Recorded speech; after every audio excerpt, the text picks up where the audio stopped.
కేంద్ర ప్రభుత్వం యొక్క అనేక స్కీమ్స్ ప్రతి గ్రామానికి కూడా నమోదు చేయించుకోవడానికి లిమిట్ లేకుండా ఎందరైనా నమోదు చేసుకోవచ్చు. ఫోన్ వస్తుంది, బంద్ చేయండి మీదే అక్కడ. నమోదు చేసుకోవచ్చు లిమిట్ లేకుండా. దయచేసి అందరూ నమోదు చేసుకోవాల్సిందిగా కోరుతా ఉన్నాము. నా వెనుక ఉంది మోడీకి గ్యారంటీకి గాడి.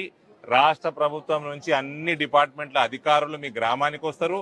కేంద్ర ప్రభుత్వ కార్యక్రమాలన్నింటినీ కూడా మీరు ఉజ్వల యోజన కానీ, ఆయుష్మాన్ భారత్ కానీ, మీకు ఇల్లు కావాలంటే ఆవాస్ యోజన కానీ, సుకన్య సమృద్ధి యోజన 8.5% వడ్డీ వస్తుంది.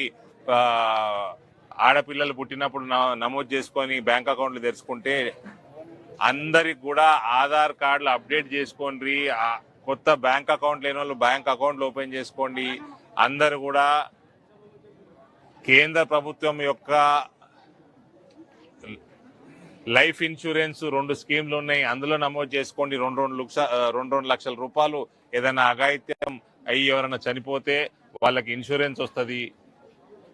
ఈ రకంగా కేంద్రానికి సంబంధించిన వివిధ స్కీమ్స్, ఉజ్వల యోజన 400 రూపాయల సబ్సిడీ వస్తుంది, గ్యాస్ కనెక్షన్ ఫ్రీగా వస్తుంది, ప్రతి సిలిండర్ మీద 400 రూపాయల సబ్సిడీ వస్తుంది. కాబట్టి లిమిట్ లేదు. ప్రతి ఒక్క అర్హులైన కుటుంబాలకి, అర్హులందరికీ కూడా కేంద్ర ప్రభుత్వం నమోదు చేసుకోవాల్సిందిగా కోరుకుంటూ, మీకు కేంద్ర ప్రభుత్వం యొక్క మోడీకి గ్యారంటీకి గాడి ప్రతి గ్రామ పంచాయతీకి వస్తున్నది. దీన్ని సద్వినియోగం చేసుకోండి.